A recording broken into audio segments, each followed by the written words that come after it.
especiais, uma nova forma de estar e atuar na vida. Para compor a mesa de abertura, convidamos o Dr. Paulo Sérgio de Oliveira e Costa, Subprocurador-Geral de Justiça de Planejamento Institucional.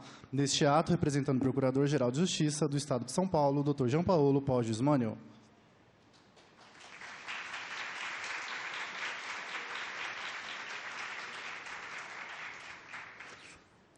Convidamos também o Dr. José Carlos Ferreira Alves, desembargador do Tribunal de Justiça do Estado de São Paulo.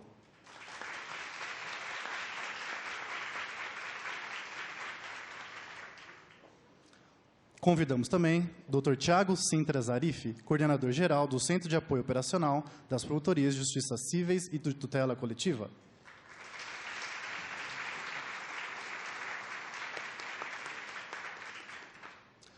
Dr. Anderson Almeida da Silva, defensor público da Defensoria Pública do Estado de São Paulo, integrante do Núcleo Especializado em Promoção e Defesa dos Direitos das Mulheres, neste ato representando a Defensoria Pública do Estado de São Paulo.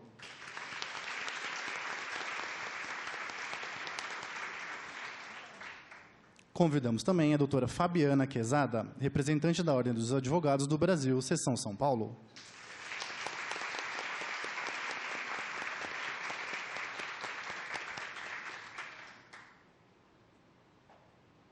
Convidamos também a doutora Maria Estela Camargo Milani, coordenadora-geral do Núcleo de Incentivo em Práticas Autocompositivas no IPA.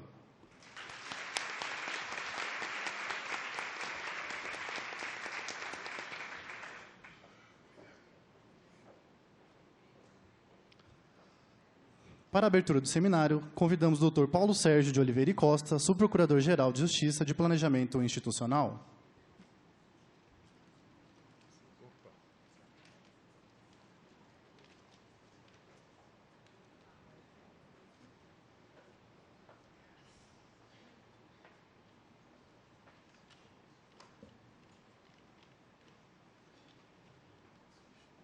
Bom dia a todas e a todos. É um prazer enorme para nós do Ministério Público receber mais uma vez no auditório que vários procuradores gerais já chamaram justamente da Casa da Cidadania, já que uma das funções do Ministério Público, a função principal, é ter como finalidade o bem-estar social, né? Nós, como servidores públicos, temos que nos pautar sempre por aquilo que a própria Constituição diz. Todo o poder emana do povo e em seu nome será exercido. É esse que é o fundamento constitucional de que todos nós, agentes públicos, tanto da magistratura, da Ordem dos Advogados, da Defensoria Pública, estamos aqui legitimados para, a partir disso, permitir com que todas as iniciativas que digam respeito à capacitação e aprimoramento dos nossos membros sejam realizadas. Eu gostaria de, inicialmente, fazer um agradecimento pela presença do Dr. Zé Carlos, desembargador, que está prestigiando o evento, do colega Tiago Zarif, que é o coordenador do Centro de Apoio Cível, e que é um parceiro muito privilegiado na realização de eventos que permitam com que não só o Ministério Público possa se aprimorar quanto a questões que são discutidas hoje em dia, mas também fazer isso junto com a sociedade. Gostaria de cumprimentar também o Dr. Anderson, da Defensoria Pública, vem representando o Dr. Depiné, que é um grande parceiro do Ministério Público, o Dr. Edgar Pierini Neto, também da Defensoria Pública. Dr. Edgar, por gentileza, se o senhor puder fazer parte da nossa mesa. Muito obrigado pela presença.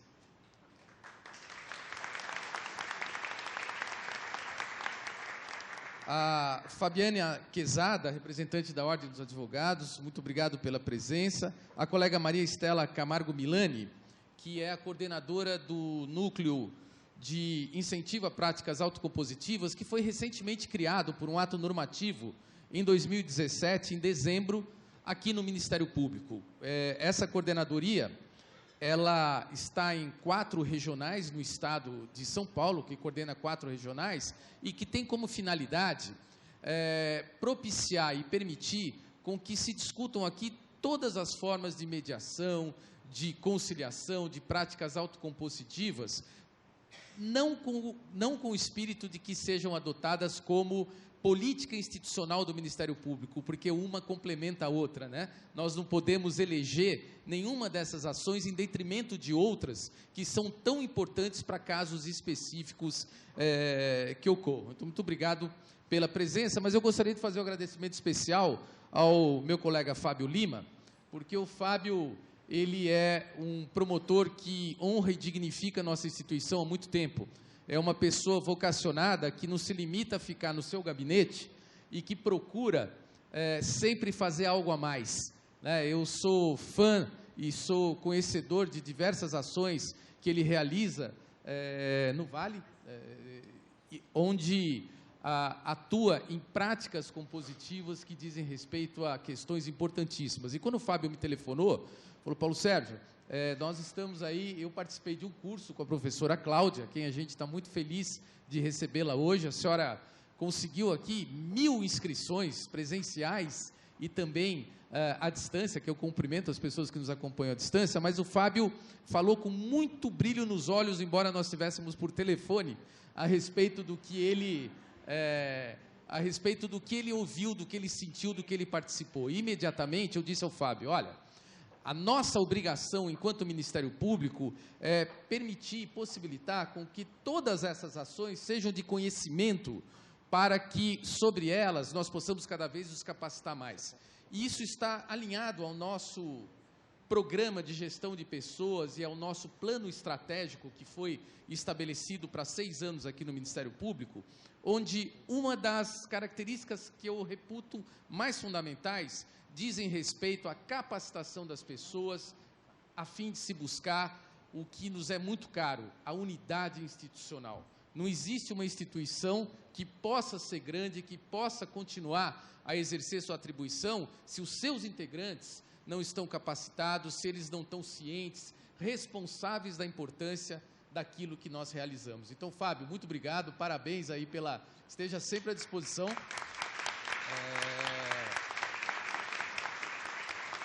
E agradecer em nome do Dr. Tiago, o Dr. Denilson, que foi aquele que infelizmente não está presente aqui, mas foi que contribuiu junto com a doutora Letícia para a realização desse evento. Então, sendo muito breve, já que a aula é da professora Cláudia, hoje nós vamos conhecer, a exemplo do que nós conhecemos há uns meses atrás sobre as constelações familiares, né? Os movimentos essenciais que buscam estabelecer a compreensão de um processo de aprendizagem que propicia reconciliação sistêmica em todos os níveis, com nós mesmos, com nosso entorno, no coletivo. Nos convida a reconhecer como afetamos e somos afetados pela trama social e a perceber a responsabilidade que cabe a cada um de nós enquanto agentes de mudança social, pela criação coletiva. Busca enriquecer o indivíduo, elevar ordem e harmonia aos sistemas familiar, organizacional, social, ambiental, para que cada pessoa conecte-se com sua força e possa expressar livremente seu potencial. Aponta para uma criação colaborativa em que todos interagem, trocando conhecimento, enriquecendo-se mutuamente, desde um lugar de respeito e cuidado, celebrando diferenças. Essa palestra de hoje, para nós, Ministério Público, tem um caráter muito forte de capacitação para que se reforce. Eu estou vendo várias pessoas que participam da gestão de pessoas, para que se reforce a compreensão de que o que nós lidamos dia a dia, nós temos que lidar junto com o outro e que nós temos que lidar não olhando um mero papel ou alguns algoritmos de computador. Existem vidas, existem expectativas, existem desejos, existem frustrações. As decisões judiciais, e está aqui o nosso desembargador, que conhecendo hoje, eu tenho certeza que ele pensa dessa forma, muitas vezes as decisões judiciais não pacificam, né? A pacificação, ela vem através de um processo muito intenso de intervenção naquele conflito, e é assim que nós temos que buscar hoje em dia. É assim que o Ministério Público vai buscar o que é o mais moderno e o mais essencial, que é a resolutividade. Não é oferecendo ações civis, ações criminais, não é fazendo estatística de número de processos que nós vamos atingir a nossa finalidade. Nós temos que ser resolutivos além de eficazes, né? e além de atentos a todas essas questões modernas. Então, sejam todos bem-vindos. É um orgulho, mais uma vez, recebê-la, professora Cláudia. Não sei se vou poder ficar até o final, me desculpe desde agora. E vou passar a palavra para outros componentes da mesa para que façam uma saudação breve. Então, desde logo, passaria a palavra para o Dr. Tiago Zarif, para suas palavras. Muito obrigado, gente, um bom evento.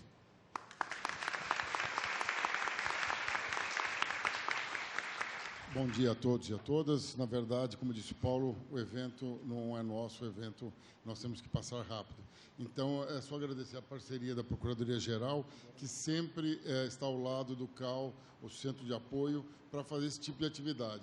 E a importância de hoje estarmos aqui com a Defensoria, estamos aqui com a Ordem dos Advogados, estamos aqui com o Tribunal, ou seja, todos os meios da área jurídica participando da mesma ideia. Isso que eu acho que é o objetivo, isso que eu acho que é o futuro da atuação da área jurídica. Obrigado.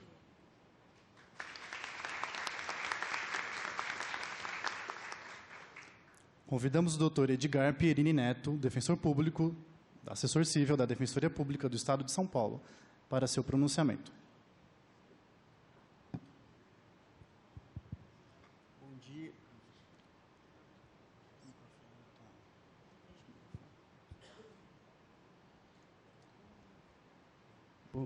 Aqui sim. Bom dia a todas e a todos. Agradeço imensamente o convite.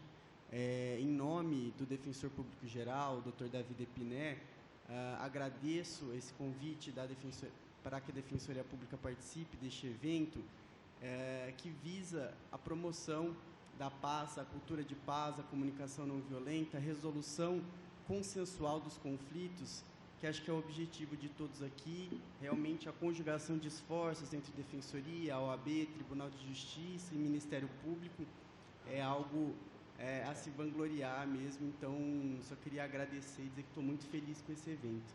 Obrigado.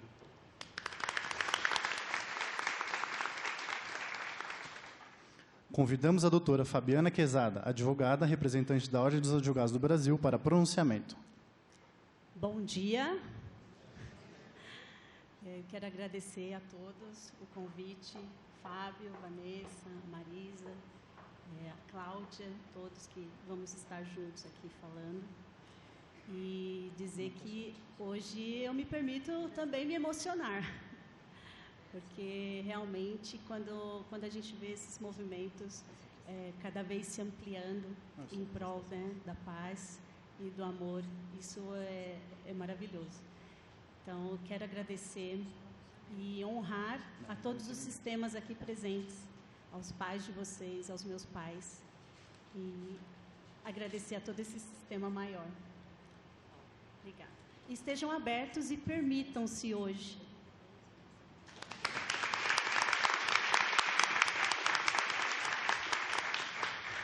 Agradecemos também a presença da Procuradora Federal, doutora Suzana Reiter Carvalho. Agradecemos também ao Dr. Carlos Chelini César, promotor de justiça de Roseira. Agradecemos também a presença da doutora Dilce Helena Brock de Oliveira Pádua Prestes, quarta promotora de justiça de Pinheiros. Agradecemos também a presença da doutora Luciana Rodrigues Sanches Endo, quinta promotora de justiça civil. Agradecemos também a presença da doutora Fernanda Dolce, promotora de justiça, coordenadora da Promotoria de Justiça Comunitária. Agradecemos também a presença do Dr. Eronides Aparecido Rodrigues dos Santos, sétimo promotor de justiça de falências. Passamos a palavra para o desembargador José Carlos Ferreira Alves, desembargador do Tribunal de Justiça do Estado de São Paulo, para seu pronunciamento. Bom dia a todas, bom dia a todos. Prazer enorme estar aqui. E, ao invés de nominar, vou agradecer às instituições, o Ministério Público, que é composto, inclusive, por um amigo de infância, Tiago Sintra Zarif, número 41, segunda turma do Colégio São Luís. Era encrenqueiro para jogar bola. Enaltecer também os representantes da OAB, função de advogado que exerci ao longo de 30 anos, com imenso orgulho, a Defensoria Pública e, enfim, todas as demais carreiras voltadas a esta área. Mas eu vou pedir permissão, eu tenho um defeito realmente incorrigível. Eu não consigo falar em público, mas não consigo dar início a absolutamente nada se não fizer 2 agradecimentos. Eu acordei bem cedinho hoje, tomei banho, tomei café, sabia que vim aqui para aprender uma nova forma de estar e atuar. Então, abdiquei do terno, pus essa roupinha esporte e estou passando uma vergonha aqui. Todo mundo chique.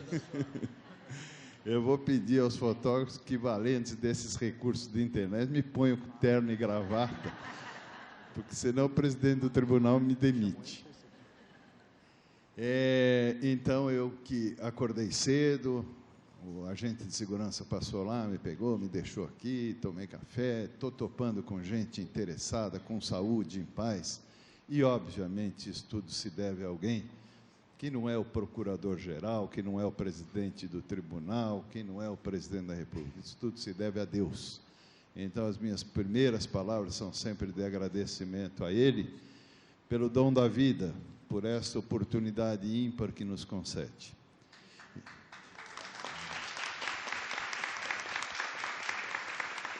E eu também, dentro da minha grande fé, jamais posso deixar de agradecer alguém que foi tão importante na minha vida, em momentos tão angustiantes pelos quais eu passei. Então, eu sempre faço um agradecimento especial à minha Nossa Senhora de Aparecida, de quem sou fervoroso devoto, e que tenho certeza intercede por mim e por nós, junto a seu Filho. Feito esses 2 agradecimentos sem os quais eu me sinto injusto e ingrato, eu quero dizer que ouvi com incontida alegria as palavras do nosso procurador, quando disse que essas questões que dizem respeito à atividade jurisdicional, em outras palavras, que é fácil resolver um processo, o difícil é resolver a crise de direito material que se instala. E é a mais absoluta verdade.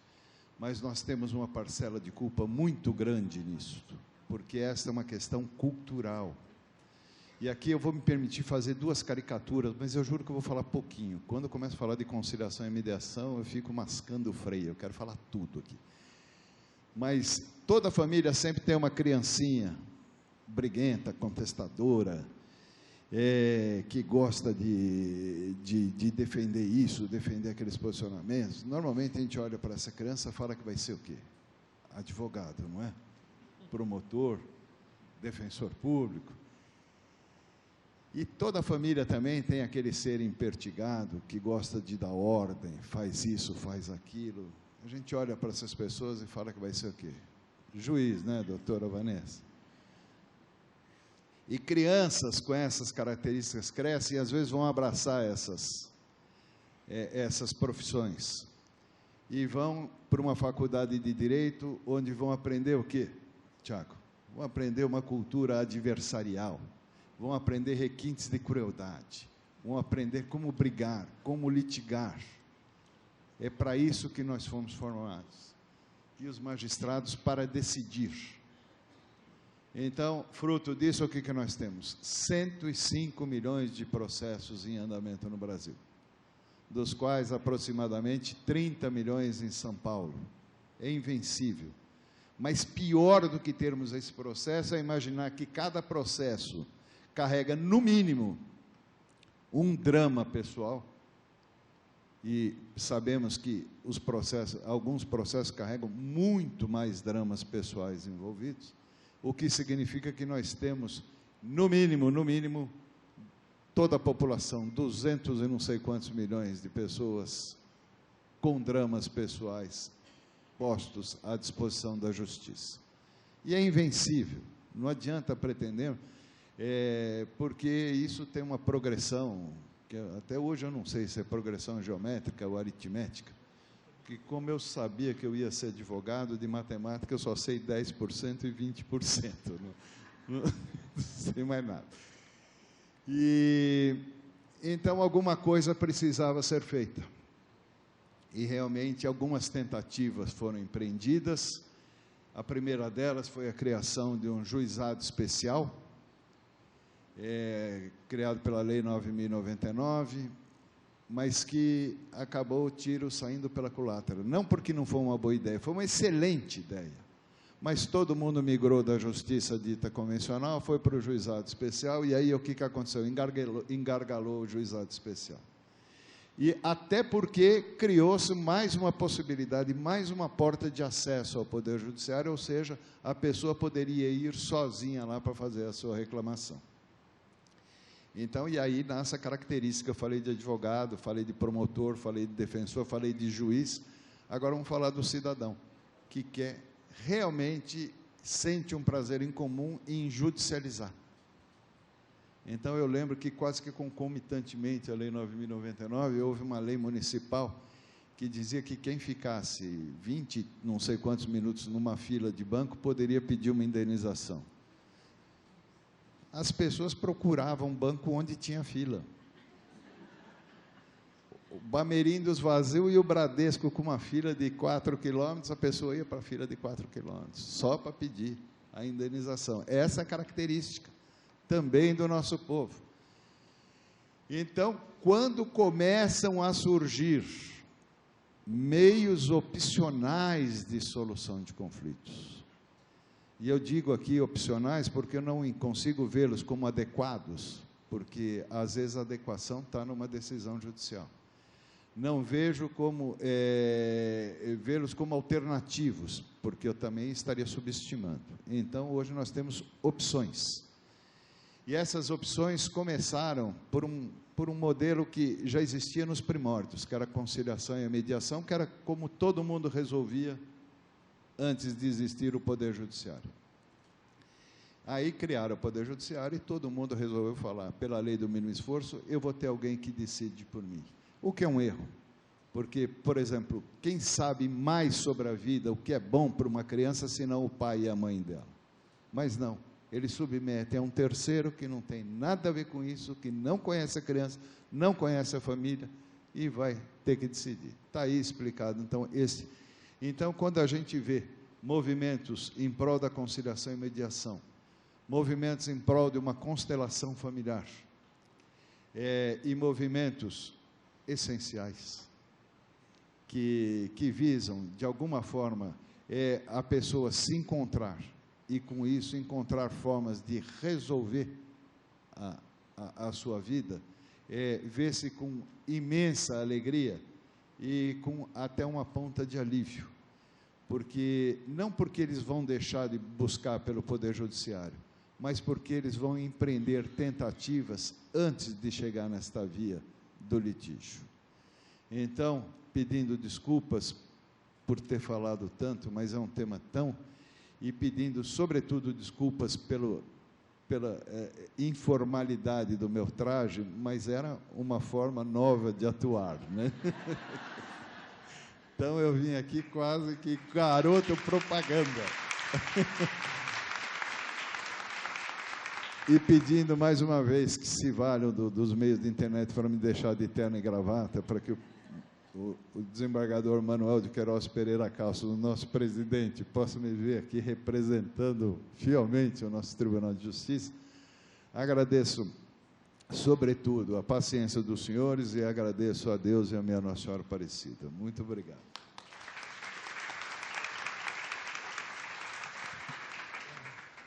Convidamos a doutora Maria Estela Camargo Milani, coordenadora geral do Núcleo de Incentivo em Práticas Autocompositivas no IPA, para seu pronunciamento. Bom dia a todos. Eu queria agradecer a presença de todo mundo aqui, né? Porque cada pessoa que está aqui é muito importante para nós. O Ministério Público de São Paulo recebe hoje aqui, através do Dr. Fábio Lima, que faz um trabalho já de movimentos essenciais, recebe todas as pessoas que estão aqui, aquelas que estão online também, para fazermos uma reflexão a respeito dos movimentos essenciais. O núcleo de incentivo às práticas autocompositivas, que eu venho coordenando aqui no Ministério Público, é justamente uma iniciativa do Ministério Público de valorizar a prevenção dos conflitos, fortalecendo a mediação, a conciliação, estimulando a resolução de conflitos por meios autocompositivos voltados à pacificação social e à menor judicialização. Essa menor judicialização é uma consequência, né, da pacificação social. Como o doutor Paulo Sérgio falou, foram já criados 4 NUIPAs regionais que fazem um trabalho já fantástico com a população, que é uma coordenação de mediação. Mediação essa feita por mediadores capacitados, tá? Com as pessoas em conflitos. Esses NUIPAs regionais vêm atuando em Santana, num projeto fantástico já que atua desde 2011, conduzido pelo Dr. Ayrton Buzo, o NUIPA regional de Santo Amaro, que também faz um trabalho muito bonito, já desde 2011, também pela doutora Mônica Loder, com os idosos e pessoas portadoras de deficiência. Também o NUIPA regional do Butantã, que também faz conduzido pela doutora Maria Alzira de Almeida Alvarenga. E esses são os 4 NUIPAs que estão instalados, e o NUIPA de Barueri, que também vem fazendo um trabalho de mediação com os idosos e pessoas portadoras de deficiência. Quer dizer, essa é uma tendência do Ministério Público, como o senhor falou. Isso, a Escola Superior Isso, a Escola Paulista da Magistratura vem dando cursos de capacitação para os mediadores. Essa mediação é feita justamente para as pessoas em conflito, para que elas... muito bem, e o que é a mediação? A mediação é justamente a escuta ativa do indivíduo. O indivíduo que é ouvido, ele é recebido, ele se sente acolhido, certo? Então, justamente, quando uma pessoa tem que a gente chama no direito da pretensão, a pessoa procura a justiça porque ela precisa de alguma coisa. E na justiça, muitas vezes, a decisão vai ser dada por um terceiro, que é o juiz. Então, com a mediação, essas pessoas vão ser ouvidas para ver o que elas querem e tentar, se possível, chegar a uma decisão de que caminho tomar ali. Mas, de qualquer maneira, se não houver uma decisão para o que a gente concebe na justiça como acordo, mesmo que não haja um acordo, mesmo que aquele processo judicial prossiga, aquela escuta ativa do indivíduo acaba gerando uma transformação daquela relação social. E essa transformação vai contribuir para a pacificação social. Então, o Ministério Público de São Paulo está conectado com esses movimentos, com essas correntes novas que estão abertas para a escuta dos indivíduos, para promover a paz social, não deixando de lado nenhuma atuação do promotor de justiça como promotor na defesa intransigente da sociedade.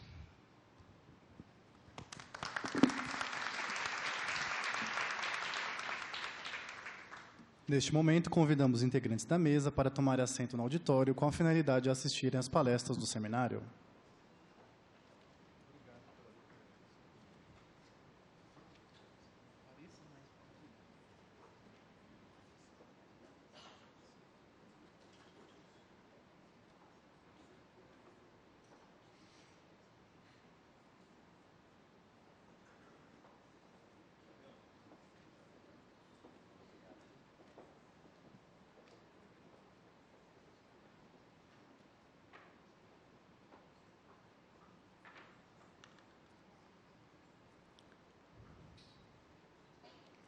Senhoras e senhores, inicia-se, neste momento, o primeiro painel do seminário, tendo como tema Novos paradigmas sistêmicos na justiça, no poder público e na sociedade, um olhar interno para uma atuação integrada. Convidamos para compor o palco a doutora Letícia Lourenço Costa, promotora de justiça, assessora do CAU Civil e de tutela coletiva.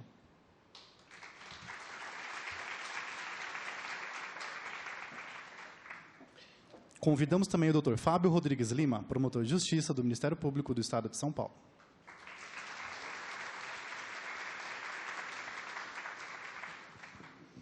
Convidamos também a doutora Vanessa Alfiero da Rocha, juiz de Direito do Tribunal de Justiça do Estado de São Paulo.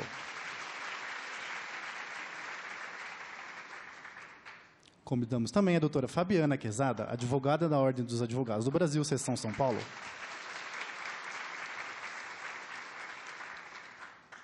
Convidamos também a doutora Marisa, psicóloga da Defensoria Pública do Estado de São Paulo.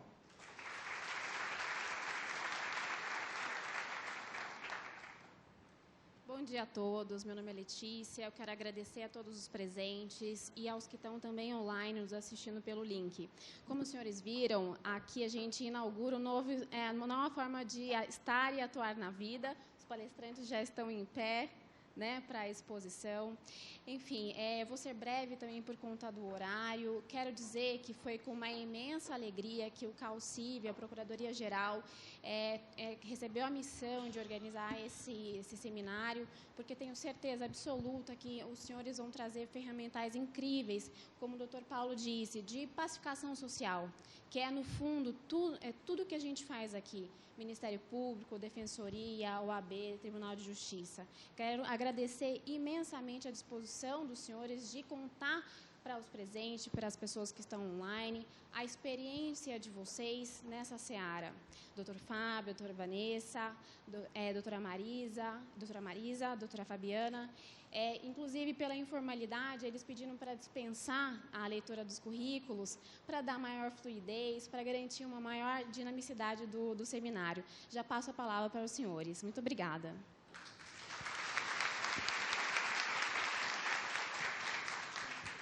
Bom dia a todos. Meu nome é Fábio Rodrigues Lima, eu sou promotor de justiça em São José dos Campos. Lá nós temos o nosso Poli-Irradiador de Cultura de Paz. O que é isso? É um movimento composto por dezenas e dezenas de órgãos que visam pregar tecnologias, cultura de paz.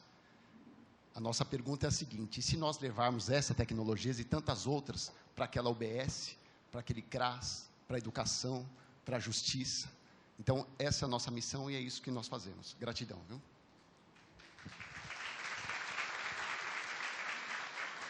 Bom dia a todos. É com imensa alegria que eu participo desse encontro, que visa, na verdade, uma reflexão sobre qual é o nosso papel como profissionais e como pessoas em uma sociedade que está totalmente entrelaçada. Eu sou Vanessa, eu sou juíza, sou mãe, sou filha, sou irmã, sou mulher e também sou uma buscadora espiritual. E eu estou aqui justamente atrás desta indagação. Como eu posso me autodesenvolver para assumir cada vez a minha responsabilidade dentro da sociedade e como posso cada vez mais contribuir com a sociedade.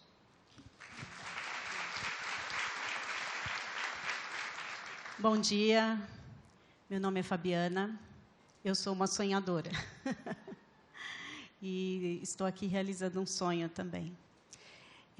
O que eu peço hoje é que vocês nos olhem com olhos humanos que somos.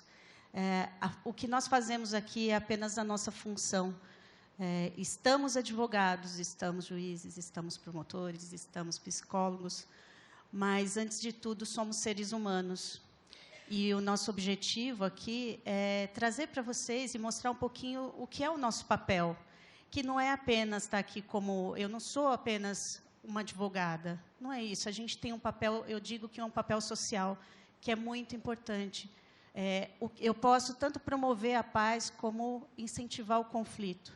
Então, o que é que nós estamos fazendo nas nossas vidas e nas nossas profissões?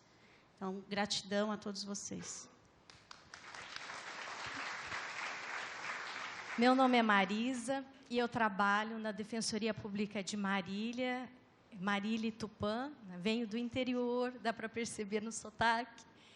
E eu gostaria de compartilhar com vocês os sentimentos que me invadem nesse momento de alegria, entusiasmo e responsabilidade. Me sinto muito em casa numa instituição de direito. Foi a primeira minha formação, estudei direito, mas depois eu quis compreender melhor o comportamento humano, o comportamento chamado tradicional e o desviante. Fui estudar psicologia, então aqui atrás de mim tenho o sistema da ciência, psicologia, me dando força e compondo esse conjunto aqui, multidisciplinar, interdisciplinar e com uma visão transdisciplinar, que é esse amálgama desse conhecimento de saberes.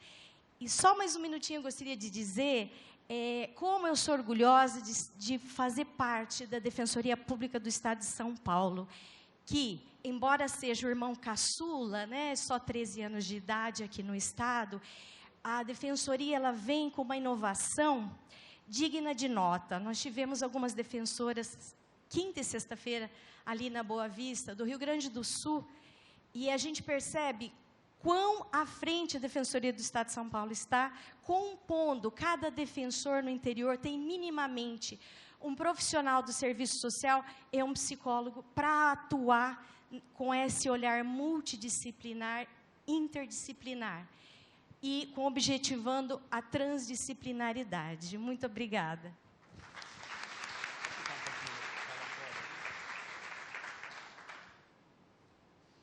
Bom, foi falado muito, né? Em um sistema, tudo e todos têm uma função. Nós não estaríamos aqui se não fosse o trabalho de procuradores, que há décadas e décadas vem desbravando várias questões, desde a época da ditadura e por aí vai. Nós não estaríamos aqui se não fossem juízes, desembargadores, advogados e defensores. Então, é neles que nós agora ancoramos. Né? Nós não estaríamos aqui sem o trabalho da constelação, e de vários consteladores e de várias pessoas ligadas ao pensamento sistêmico. Mas muito tempo antes da constelação, teve trabalhos com conciliação, mediação, trabalhos com justiça restaurativa, comunicação não violenta, olhar humano de várias ciências, da saúde, das exatas, e por aí vai. Em outras palavras, uma gratidão imensa a tudo que veio antes, porque sem o antes, não há o depois. A minha questão, e o que nós vamos abordar, é os movimentos essenciais e o pensamento sistêmico da constelação como um todo. E eu começo com uma primeira pergunta. Esse seminário, antes de qualquer divulgação, em menos de 24 horas, tinha 200 inscritos. Tem quase 1.100 pessoas aqui e do outro lado da tela. A minha pergunta é, o que fez com que nos conectássemos tanto e fôssemos numa direção só? Fiquem com essa pergunta e ao longo do seminário a gente vai sentindo, tá? O que fez com que nós sejamos um só nesse momento? Bom, nós somos as crianças ou adolescentes perto da idade da Terra. Alguém chuta aí a idade da Terra, dos vertebrados, dos mamíferos? A Terra tem 14 bilhões de anos. O Homo sapiens, 350 mil. Uma cidade, 10 mil anos. A filosofia, 3.500. Será que a gente já sabe tudo?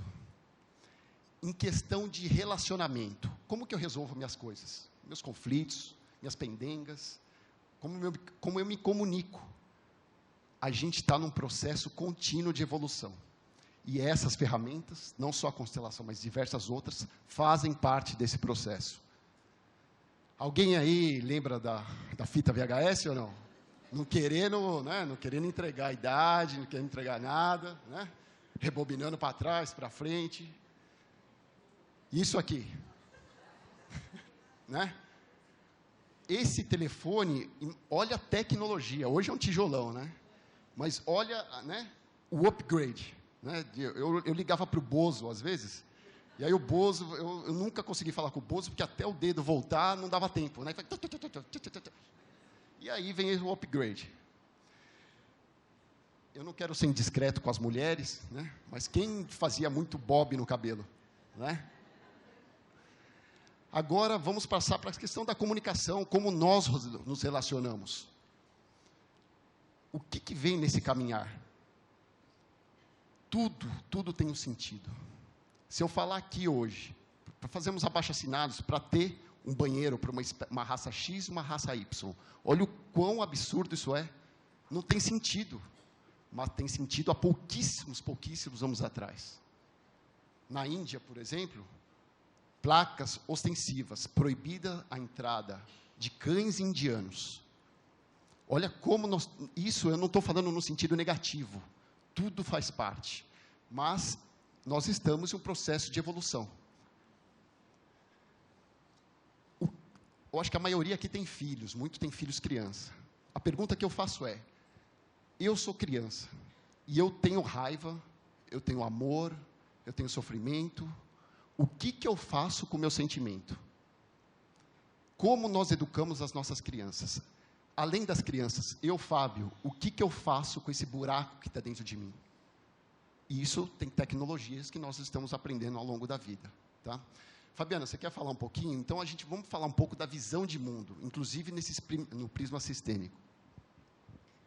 Então, quando a gente fala de visão de mundo, nós estamos falando de pensamento cartesiano e pensamento sistêmico. Hoje nós vivemos muito pensamento cartesiano, no qual um é certo, o outro é errado. Um é bom, o outro é ruim. E para eu ser bom, o outro tem que ser ruim.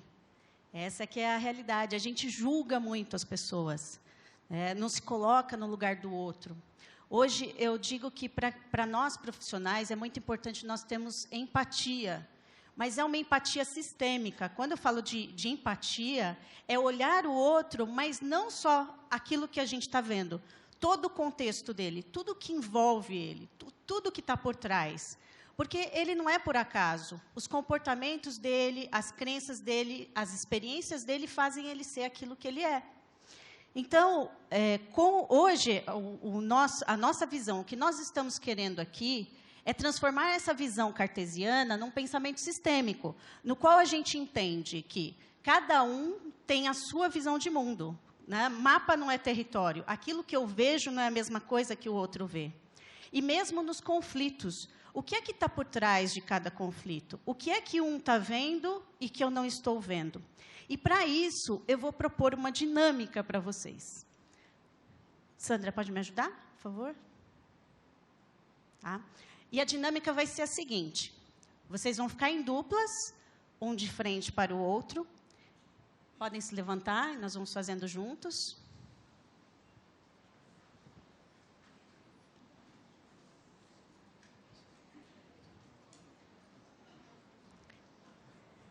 Lembra do que eu falei? Estar aberto, presente. Então, olhando para o seu colega à frente, você vai definir quem é o A e quem é o B.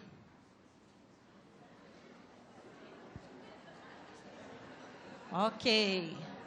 Agora, em silêncio, o A vai começar o exercício e ele vai imaginar na sua frente, que na sua frente tem um conflito. Ou alguém com quem você teve um conflito, pode ser recente, pode ser antigo, pode ser um conflito interno, porque muitas vezes o conflito ele não começa do lado de fora, ele começa do lado de dentro.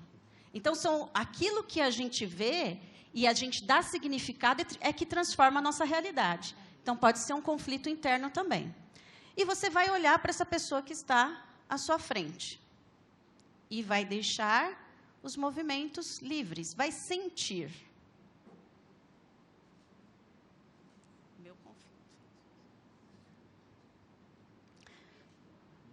O A vai olhar para o seu conflito. Isto.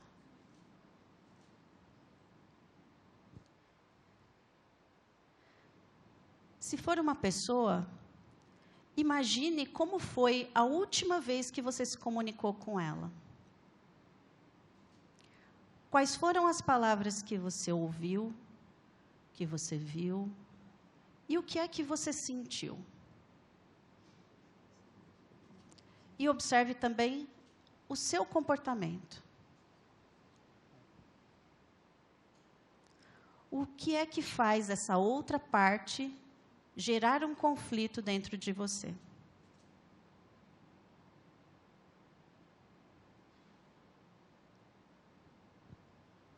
Esse conflito é grande? É pequeno?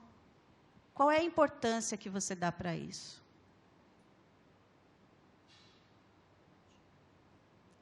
E agora você respira profundamente e vai trocar de lugar. Troca de lugar com seu conflito. E agora você vai se colocar no lugar do conflito, no lugar da outra pessoa, ou no lugar do seu conflito interno, olhando para você. E talvez essa seja a tarefa mais difícil. Se colocar no lugar do outro e olhar para você mesmo.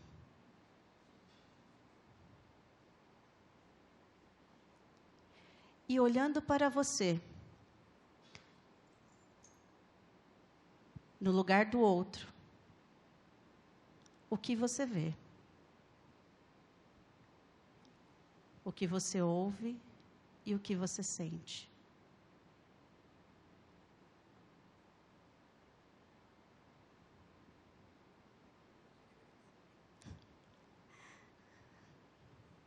Talvez você possa ver que o seu comportamento também influencia no conflito. E que a reação do outro tem a ver com algo que você faz também.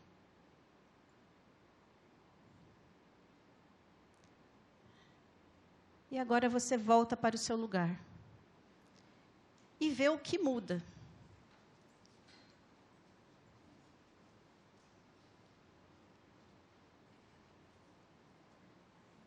Talvez isso possa ter se modificado dentro de você. Um insight, uma percepção. E você pode pensar, o que é que eu posso mudar agora para resolver essa questão? Isso. E você diz para o seu conflito, gratidão. Através de você eu pude aprender. E agora vou fazer diferente. É isso. Respira. É isso. E agora, você sai desse papel e o B vai fazer a dinâmica, ok? Vamos lá. Pode abraçar o colega, né? Estou vendo aí já o pessoal já se abraçando. Só vamos trocar e eu já... Agora vamos lá, o B. É isso. Vai fazer de novo, né? Agora o B olhando para o A. E ele vai imaginar o seu conflito. Que pode ser um conflito com uma outra pessoa, pode ser um conflito interno, algo recente ou algo antigo, alguém próximo, alguém distante.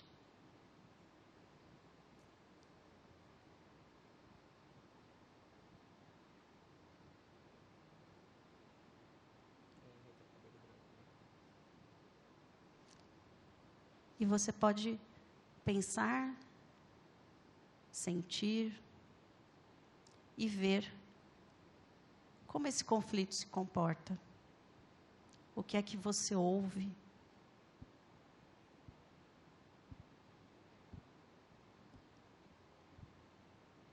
Isso.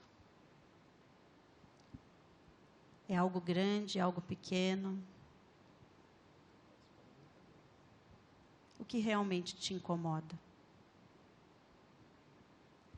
E agora você troca de lugar com o seu conflito. E se colocando no lugar do outro, você pode olhar para você mesmo, através dos olhos do outro.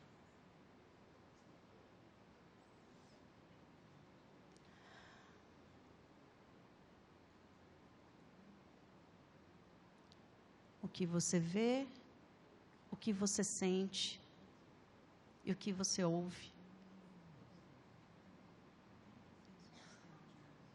E o que você percebe olhando para você mesmo através do olhar do outro.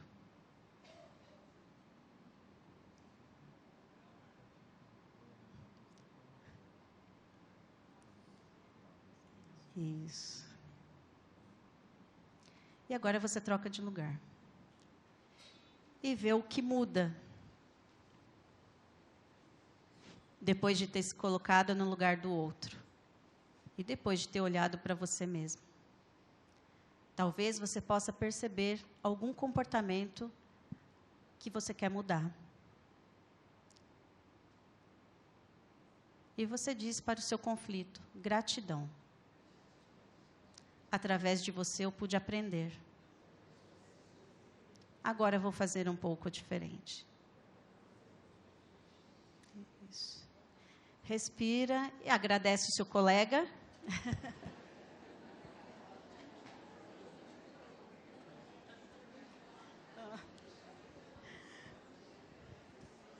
Isso.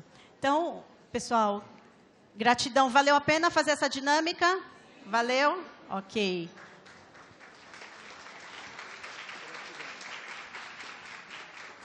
Alguém quer falar rapidinho o que sentiu? Alguém tem vontade de... Tranquilo?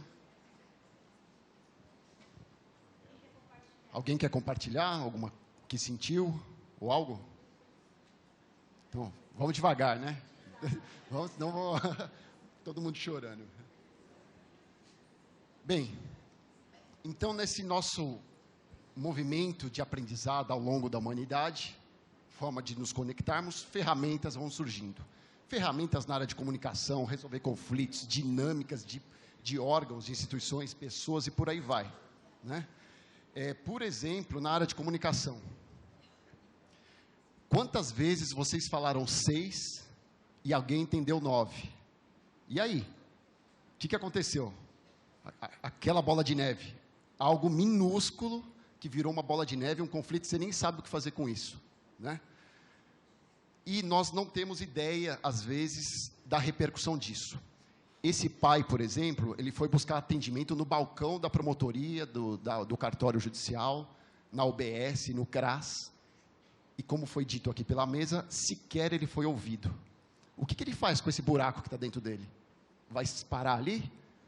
Começa uma cadeia, que a gente nem tem ideia de onde ela vai parar. E essa cadeia não para aqui, porque esse menino estuda.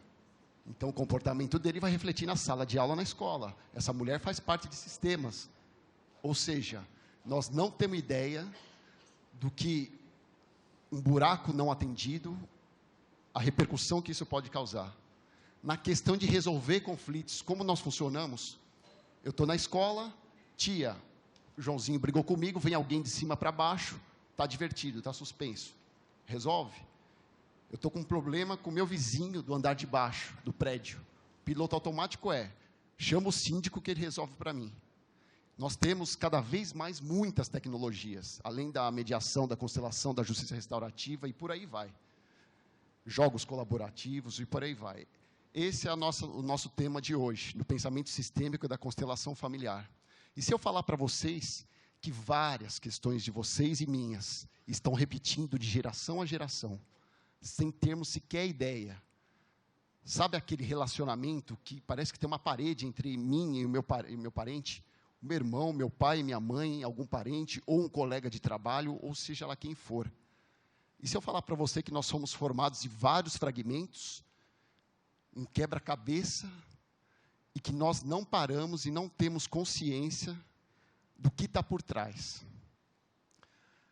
E tudo isso que a gente está falando envolve. O resultado, como que nós somos, né? Hoje em dia, cada vez mais sociais ou individuais e por aí vai. Eu, por exemplo, trabalho num gabinete. Eu tenho a minha sala. Eu sei o que o outro promotor ao lado faz, e isso vá para qualquer área. A gente sabe, a gente tem meios melhores de se integrar, dinâmicas interinstitucionais, interpessoais e por aí vai. E essas dinâmicas estão presentes, para nós podermos, sem sequer falar uma palavra, nós nos conectarmos. Qual que é a questão? A questão é que nós ficamos na ponta, né, na tampa. Então, eu estou com um conflito com a colega, que ela pode ser minha mãe, a minha colega de trabalho, alguém que eu estimo muito ou não. Eu vejo só a superfície. Eu não vejo o que está causando nela. O que está por trás desse nosso conflito. E ela não me vê o que está por trás da minha questão. E eu não estou falando de só pessoas, eu estou falando da minha filha, por exemplo, que ela pode estar em várias questões e eu não consigo enxergar o que está por trás. O pensamento sistêmico nos dá algumas respostas. Vamos, Vanessa, falar um pouquinho da teoria do observador. Obrigada. E se eu perguntar para vocês, será que a forma como nós olhamos a realidade influencia nessa realidade? Será que, enquanto pessoa, juíza, nas relações que eu mantenho com as outras pessoas, o meu olhar influencia essas pessoas? Será que, se eu olho para uma pessoa com a qual eu me relaciono, pessoal ou profissionalmente, e que tem um destino difícil, será que eu olho para ela, coitadinha, gente, que situação, como que ela consegue viver isso? Mas que pena que eu sinto dela. Será que isso interfere na forma como ela se sente? Isso te traz força ou não? Não, me sinto mal, né? Me sinto julgada. E se eu mudo o meu olhar? E se eu mudo a forma como eu olho para ela? E olho para ela como uma pessoa que tem um destino difícil, e nela eu reconheço força. Eu vejo a sua força, eu vejo a sua história, eu vejo o seu destino. E vejo o quanto você é forte de dar conta de um destino desse que está te trazendo oportunidades para desenvolver habilidades. Isso te traz fraqueza ou força? Força e empoderamento. Gratidão. Então, nessa trama social, nós também transformamos a realidade a qual observamos. E esse é o fundamento da teoria do observador. Gratidão. A própria física quântica mostra que a mera presença de um observador é capaz de modificar a forma como a luz se manifesta. A luz ora se manifesta como partícula, ora se manifesta como onda. E a mera presença do observador transforma essa forma como ela se manifesta. E aqui eu trago uma reflexão do Edgar Morin, um filósofo contemporâneo. Toda observação é co-construída por quem observa e pelas características do objeto observado. O Maturana também fala que toda realidade é uma realidade entre parênteses, porque quando olhamos, estamos olhando com as nossas crenças, os nossos valores, as nossas histórias, e isso influencia no que está sendo olhado. Vocês gostariam de fazer mais um exercício? Sim? Então, vamos ficar em duplas novamente. Escolham só quem é A e o B. E, em silêncio, vocês vão seguindo as minhas instruções. Pode ser outra dupla, pode ser a mesma. E quem estiver em casa ou no trabalho, nos assistindo online, se tiver uma outra pessoa ao lado, possa convidá-la para participar do movimento. Alguém ficou sem parceiro? Levanta a mão, porque nós temos mais. Maritza, tem ali? Mais alguém está sem parceiro? Levanta a mão.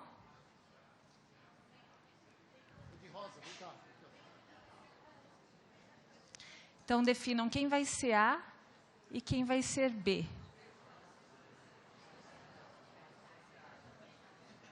Alguém está sem parceiro ainda? Tá. Por favor, a Marisa faz com você. Faz com ela? Tá bom. Bom, o A vai levantar a mão, tá certo? Pode fazer comigo, então? Gratidão. O A vai deixar o punho fechado e colocá-lo na frente do nariz do B.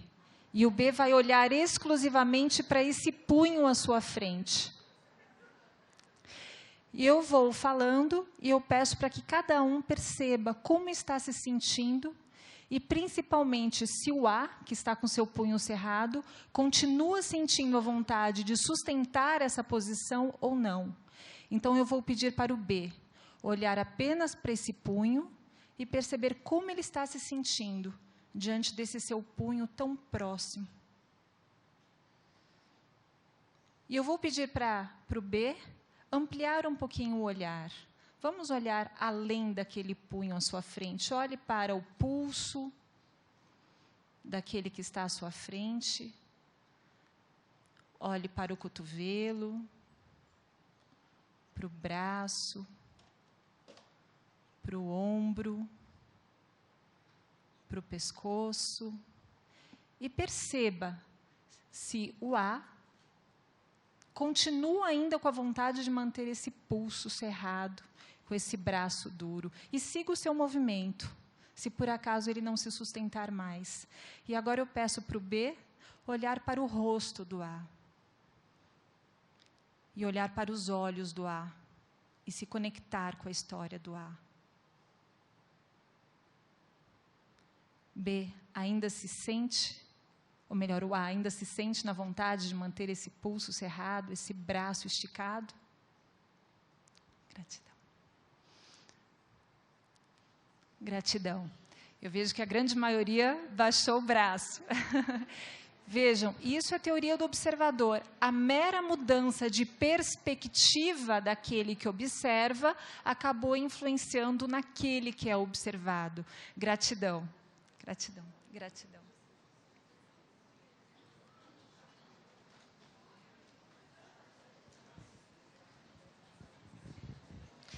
Então, vejam como nós influenciamos o nosso entorno sem que tenhamos consciência, muitas vezes, disso. E quando nós falamos em conflito? Porque nós temos sempre conflitos, nós temos todos os tipos de conflitos. Conflitos intrapessoais, aqueles conflitos que nós temos com nós mesmos. Os conflitos interpessoais que nós temos com outras pessoas. Conflitos intergrupais que temos com outros grupos. Conflitos internacionais, interreligiosos. Nós temos uma gama enorme de conflitos. E será que quando nós nos deparamos com algum conflito, ou um conflito pessoal, ou algum conflito, o qual temos o dever de gerir, seja como juízes, promotores, defensores, advogados, mediadores, conciliadores, facilitadores, será que o nosso olhar também interfere nesses conflitos? E é isso que nós vamos verificar. O conflito também pode ser visto como algo negativo, mas ele também pode ser visto como algo muito positivo. Como Maria Estela falou, o conflito pode ser uma oportunidade de transformação qualitativa na vida das pessoas. Sim, ele traz essa oportunidade. O conflito, muitas vezes, é um presente. Mas, para que ele tenha essa possibilidade de gerar uma transformação qualitativa, ele precisa ser olhado como tal. Aqui eu trago uma reflexão do Bert Hellinger. Ele fala que o conflito é uma condição prévia e uma preparação para a paz. Como assim? Eu sempre ouvi falar que conflito, quer dizer, que paz é ausência de conflito, então não é bem assim essa história. Na verdade, esse é um conceito de paz que ficou lá atrás, era o conceito negativo de paz, mas ele não atende mais os anseios dessa nossa sociedade pluralista. Então, hoje, fica muito claro essa expressão do Bert através dessa imagem. Vejam, na primeira imagem, nós temos dois burrinhos, totalmente individualistas, cada um olhando exclusivamente para os seus próprios interesses. Na segunda imagem, eles tentam atender cada um os seus interesses e, por conta disso, eles entram em um conflito. Graças a esse conflito, eles se encontram, se olham, se reconhecem, reconhecem as necessidades alheias e juntos elaboram uma solução que igualmente seja capaz de atender às necessidades de um e de outro. E, graças a isso, eles encontram, através da criatividade, da empatia, uma solução que igualmente atende às necessidades de um e de outro. Então, vejam, não fosse por esse conflito, eles não teriam transformado essa relação individualista, egoísta, nesta relação colaborativa, empática, solidária. Então, vejam a oportunidade grandiosa que o conflito tem de transformar qualitativamente as relações. Então, é o nosso olhar que vai gerar esse efeito também transformador. Só que para que o conflito gere realmente essa possibilidade de mudanças, ele precisa de um olhar diferenciado, um olhar mais profundo, um olhar mais amplo. Então, não podemos olhar apenas para o punho na nossa frente, como vocês fizeram, mas precisamos olhar além. Quais são as histórias envolvidas? Quais são os emaranhamentos ocultos que levaram as pessoas aos conflitos? Vocês reconhecem essa imagem? Alguém aqui desviraria esse chinelo? Quem? Eu. Que história é essa? Desvirar chinelo virado? Afinal de contas, por que nós fazemos isso? Porque são crenças sustentadas pelos nossos sistemas familiares. O senhor tem cara de que desvira o chinelinho. Pior ainda, a minha mãe, que continua desvirando os chinelos, sendo que a minha avó já faleceu há 20 anos. Então, a gente sabe que não tem nada a ver, mas vai que, e nesse vai que, quantas e quantas vezes a gente reproduz crenças que não sustentam mais a nossa visão. Mas são essas vozes do passado que continuam ecoando inconscientemente nas nossas vidas. E muitas delas acabam determinando as nossas condutas sem que percebamos isso. Então, nós estamos agora numa fase de ampliação de consciência, para que cada vez possamos identificar essas crenças limitantes e possamos nos libertar delas. O Martin Buber, ele fala que o ser humano se torna eu pela relação com você. Ou seja, a importância não está no indivíduo, mas na interação, porque é a interação que torna o eu, você, você. E essa interação é a base do pensamento sistêmico, como a Fabiana trouxe. Nós estamos num momento de transição. Estamos deixando aquele pensamento fragmentado, reducionista, que se concentra no indivíduo, para esse pensamento sistêmico, que percebe a importância das interações. E nessas interações, precisamos ter muito ciência desse triângulo dramático de Karpman, que ele revela muitas das formas como as pessoas se relacionam. E quantas vezes nós nos intercalamos nessas funções. Nós temos aqui o papel da vítima. Quem que nunca foi uma vítima aqui? Aquela que imputa ao outro a responsabilidade de tudo o que acontece em sua vida. E ela fica naquela situação de dependência. E aí nós temos a função do perseguidor, aquela pessoa que exerce o poder sobre o outro, aquela pessoa que se vale da sua energia para disseminar a raiva, a frustração. E nós temos também o papel de salvador, aquela pessoa que se dedica a salvar o outro, mesmo o outro que sequer pediu ajuda. E alguém reconhece alguém assim?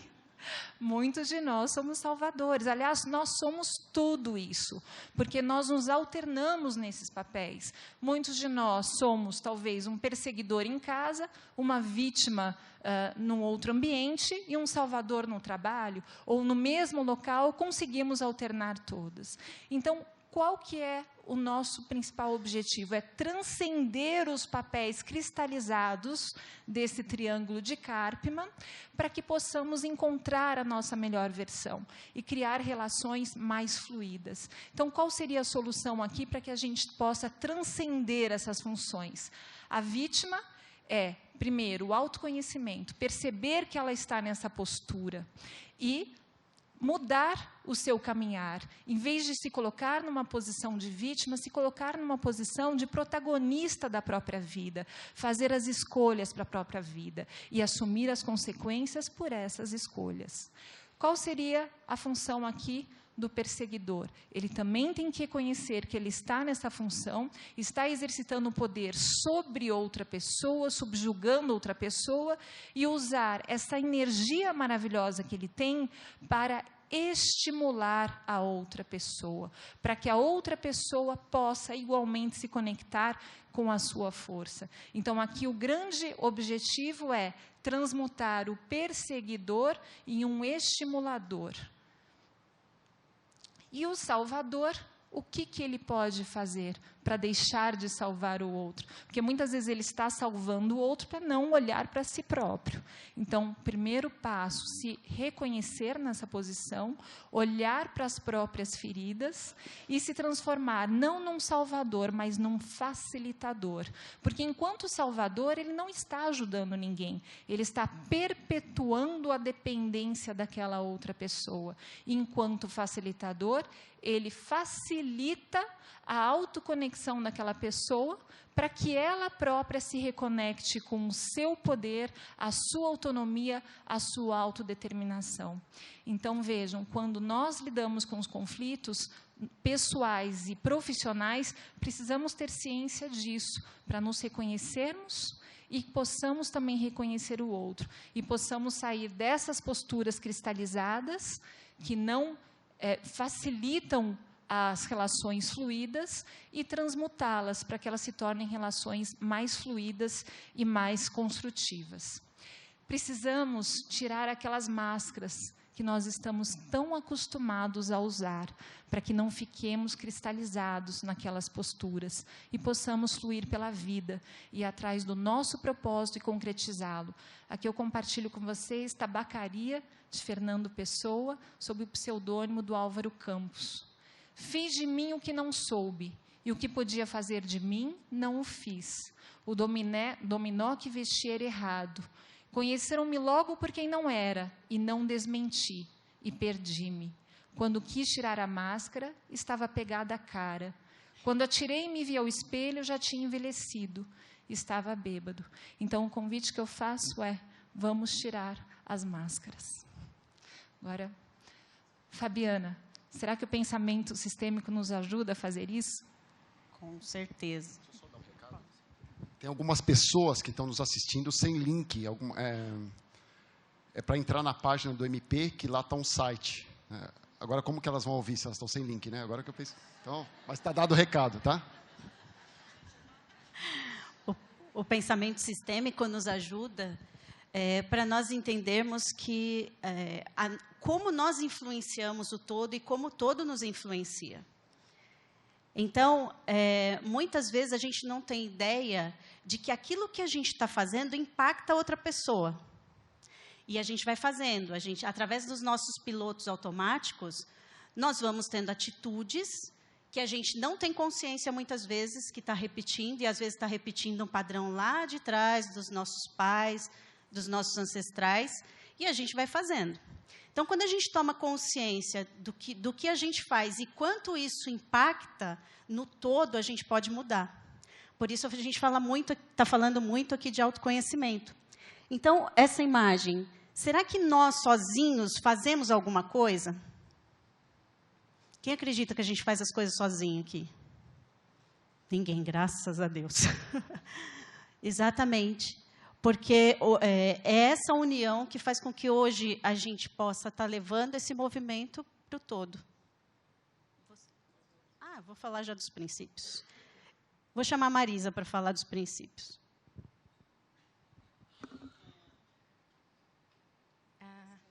Em cima sobe, né? Esse aqui sobe. Esse? Tá. Princípios sistêmicos. Esse conteúdo faz parte do arcabouço do direito sistêmico, né? Que tem a base no Bert Hellinger. Nós temos aí o pertencimento, é a primeira ordem. Todo mundo pertence a um sistema. E lembrando que nós pertencemos a vários sistemas. Inicialmente, o sistema familiar. O sistema da comunidade, da escola, do trabalho, da torcida organizada do São Paulo Futebol Clube, para alguns, né? São vários, aqui eu me incluo, são vários os sistemas que nós pertencemos. O sistema institucional, o sistema da cidade, da comunidade, enfim. Nós pertencemos a vários sistemas. E aqui a ordem, uma das ordens do amor, é que todo mundo pertence. A desordem é a exclusão. Então, é muito comum na mediação, principalmente familiar, nós percebermos que Não raro, algumas pessoas são propositalmente ou, às vezes, inconscientemente excluídas. Quando uma pessoa do sistema é excluída, o sistema todo entra em desordem, em colapso. Porque no sistema todos são importantes, todos são pertencentes. Seja aquele membro da família que entrou pelo caminho da drogadição, e muitos dos integrantes preferem isolar e achar que ele não faz parte porque desonra a família, ou o caminho da prostituição, ou nos casos de separação, de reconhecimento de solução, ou divórcio, nós percebemos às vezes o pai ou a mãe tentando puxar o filho de um lado para o outro, excluir e pincelar características desqualificadoras. Então, quebrar essa ordem, essa lei sistêmica, sabendo ou não, interfere. E entra em colapso o sistema. Todo mundo pertence. A segunda ordem é a ordem hierárquica. Quem chegou primeiro?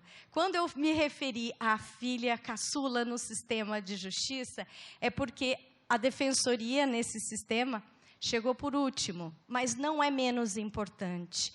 Cada pessoa tem o seu papel. Na ordem da filiação, o filho primogênito tem a precedência, chegou primeiro, para depois ter a sequência para chegar no caçula. Existe até na psicologia o perfil do primogênito, o perfil do caçula, e não quer dizer que um seja melhor ou pior do que o outro.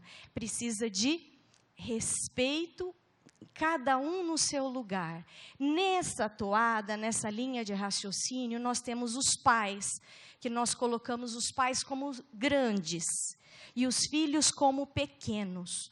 E, seguindo o raciocínio da nossa companheira Vanessa, quando o filho sai do lugar, no papel, por exemplo, de querer salvar o pai ou salvar a mãe, o sistema entra em colapso, em desordem, desarmonia, porque o filho tem que estar no seu lugar. Se ele quer ser maior que o pai ou maior que a mãe, ele perde a força, e consequências danosas acontecem. É muito óbvio falar isso, e é muito fácil de compreender cognitivamente, mas no sentimento, não raras vezes, nós podemos cair nessa cilada de querer se posicionar achando que sabe mais que a mãe, que sabe mais que o pai, né? Ou aquela desestrutura, querer o irmão mais novo quer se impor em relação ao irmão mais velho. Isso, em várias culturas, nós vemos esse respeito aos avós, aos pais. É a reverência. Honrar é muito mais do que amar, né? Honrar é respeitar e reverenciar quem chegou primeiro. Essas leis se aplicam em todas as organizações, não só na família. Quando a gente fala em constelação, a familiar é um tipo de constelação. Na verdade, o todo, nós temos a constelação familiar, nós temos a constelação, no caso, organizacional, aplicada à medicina, aplicada à pedagogia, que ganhou força bastante no México, e aplicada ao direito, né? Então, esse assunto é um dos arcabouços da base do direito sistêmico. A próxima é o equilíbrio de troca. Seja num relacionamento amoroso ou num relacionamento de amigos, tem que haver um equilíbrio no dar e no receber. Se você dá e a outra pessoa não contribui, você dá mais um pouquinho, a outra pessoa não contribui. De repente, esse dar a mais, a pessoa que recebe, ela pode se sentir humilhada, ela pode se sentir pouco à vontade na obrigação de retribuir, e existe uma descompensação. Então, se o amigo puxa o tapete, ou se, por exemplo, um relacionamento amoroso, ou a pessoa sai do relacionamento ou arranja amante.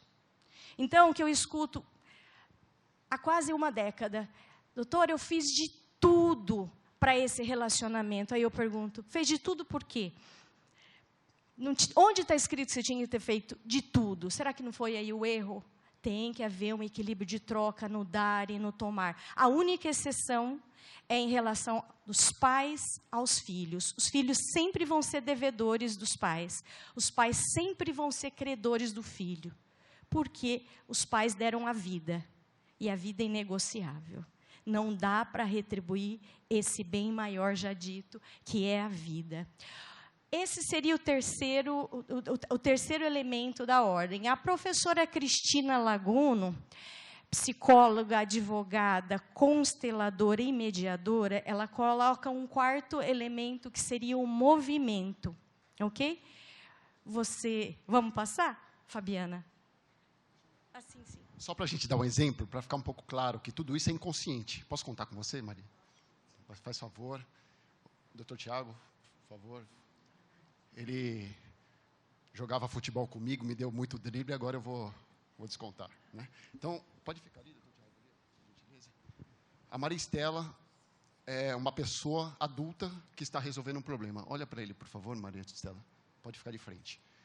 Ela foi numa constelação e tem um buraco na vida dela, alguma coisa que não vai bem. E o que ela faz? Ela vai na consteladora e vai abrir esse campo. Uma série de informações que são de toda a história dela, toda a ancestralidade dela. Ok?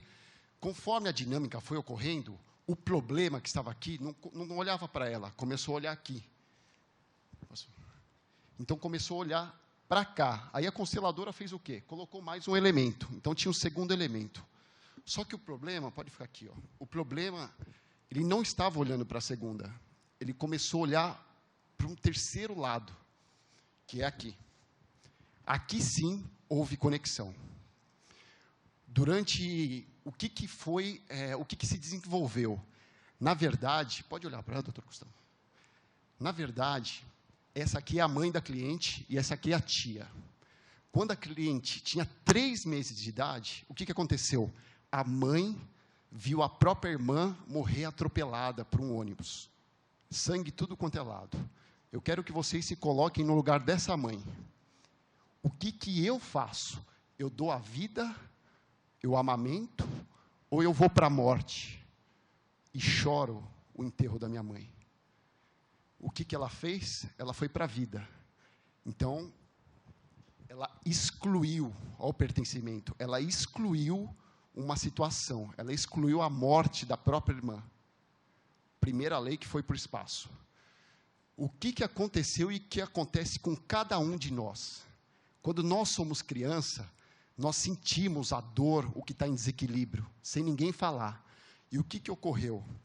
Essa pessoa que é a cliente, ela veio aqui no meio da dor e ela falou assim, a alma dela falou assim, o inconsciente: mamãe, por você, eu pego toda a sua dor e eu começo a viver. Essa criança começou a ter 1 ano, 2 anos, 3 anos, lá pelos 4, o que a criança começa a fazer? Eu sou maior que você, mamãe. Eu vou te salvar. Eu resolvo os seus problemas, mamãe. E aí ela começou. Adolescente, mesma coisa. Adulta, a cliente casou. E o que aconteceu? Ela atrai o marido para compensar. Ou ela vai ser maior que o marido, ou o marido vai ser menor. Essa lei da hierarquia está quebrada. E vários conflitos da cliente são por força dessas 2 leis. Se excluiu algo do coração e se rompeu essa ordem. Deu para entender? Isso pode... Obrigado, viu? Isso é o que acontece em nós, em todos os cantos e todos os espaços. Todos vocês têm várias questões desequilibradas, assim como eu. Vários emaranhamentos, que se chama. E esses emaranhamentos só são resolvidos quando, aos poucos, em nós se acorda a possibilidade de observar. Ah, é isso? Será que é possível realmente que esse meu buraco tenha a ver com isso? E é nesse observar que, paulatinamente, nossa alma vai se acordando e, aos poucos, ela vai ficando no seu lugar, o lugar de filho.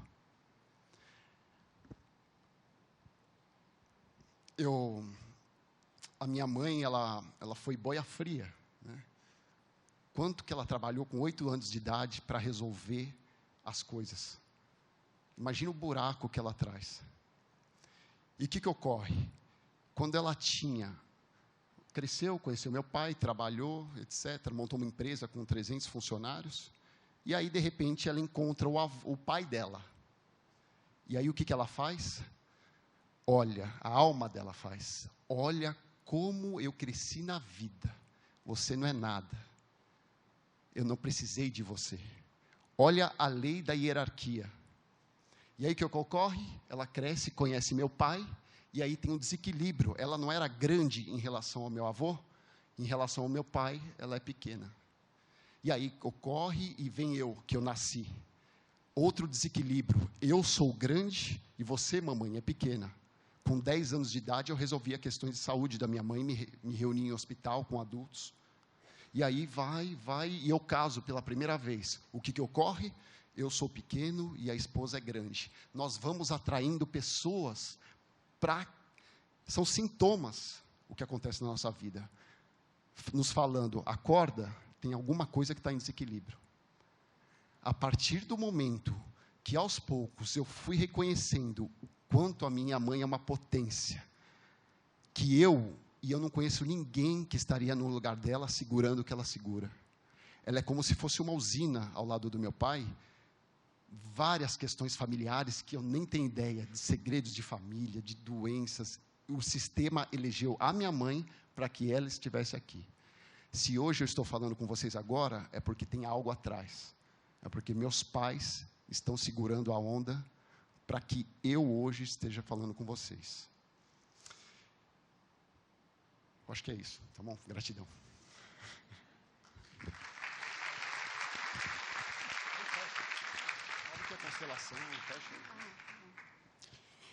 Falar um pouco sobre esses princípios, e o Bert chama de leis do amor, mas a gente diz que são princípios que servem à sobrevivência do ser humano. Se nós observarmos, todos nós, de uma forma ou de outra, buscamos esses princípios na nossa vida. O princípio de o pertencer. Quantos de vocês aqui profissionais, e aí vamos falar aqui dos nossos sistemas, quantos de vocês não se sentiam mais pertencentes à advocacia? Quem tem advogado aqui? Olha. Muitos não se sentiam mais pertencentes. Não é verdade? Por quê? Porque já sentiam que aquilo que estavam fazendo não estava mais de acordo.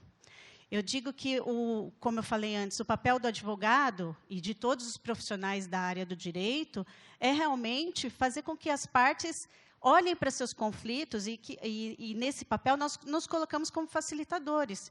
A partir do momento que a gente tem esse novo olhar e que a gente vê que nós não estamos contra ninguém. Na verdade, nós todos fazemos parte, independente de como somos ou de como fomos.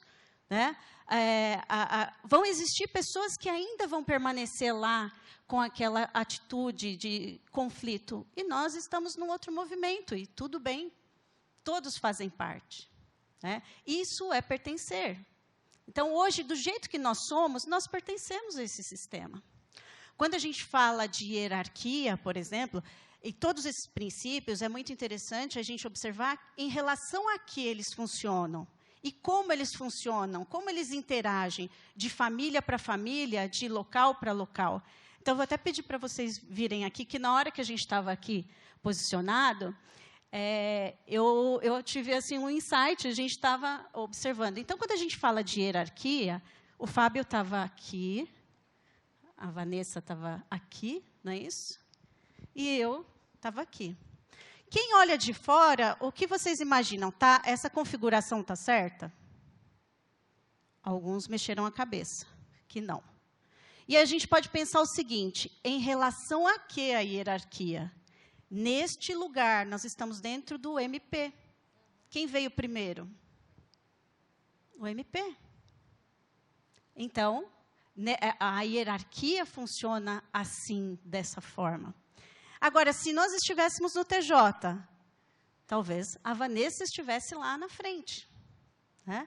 Em relação às nossas idades, e podemos falar aqui? Então, ó, em relação às nossas idades, cada um, isso daqui também se comportaria de uma forma diferente. Em relação a quem veio antes nas constelações, funcionaria diferente. Então, é muito importante nós observarmos que esses princípios, gente, também, não são fixos. Eles dependem e estão relacionados a como a gente interage com o mundo também. Tá? O equilíbrio de troca. Eu vejo assim, muitos funcionários, por exemplo, vamos falar assim da Justiça do Trabalho, por exemplo. Quantas pessoas entram no judiciário para reclamar porque entendem que aquela relação está desequilibrada. Mas a gente não entende isso. A gente entende que um está querendo, né, brigar com o outro, não é isso? Mas se a gente olhar por trás daquela relação, o que é que aquele funcionário acredita que não recebeu do patrão?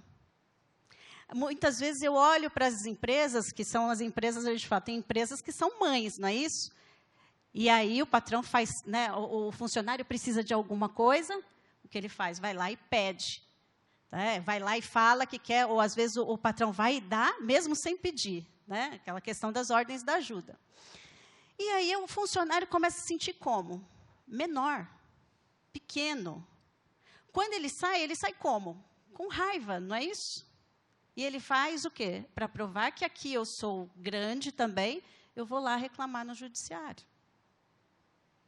Então, muito importante a gente observar como que esses princípios eles se aplicam ao todo e como eles interagem para cada local, para cada família, diferentemente.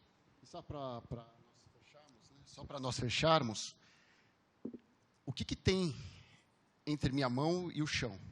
Vocês podem falar várias coisas, mas tem uma lei básica, que é a lei da gravidade. E vocês não sabem disso só porque eu falo.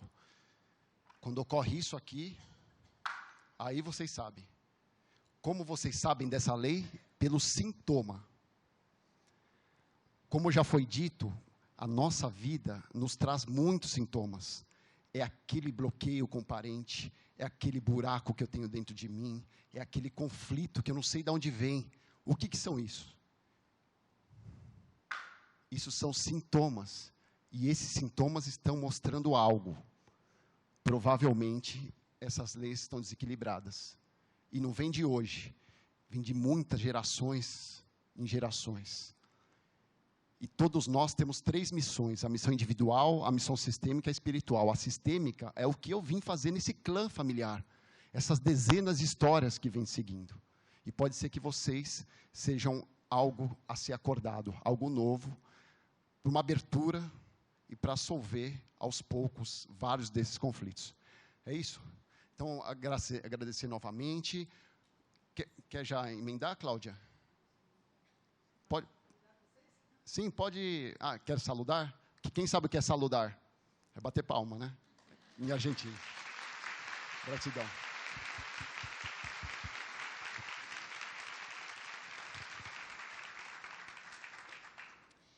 Agradeço imensamente a exposição de vocês. Tenho certeza que todos aqui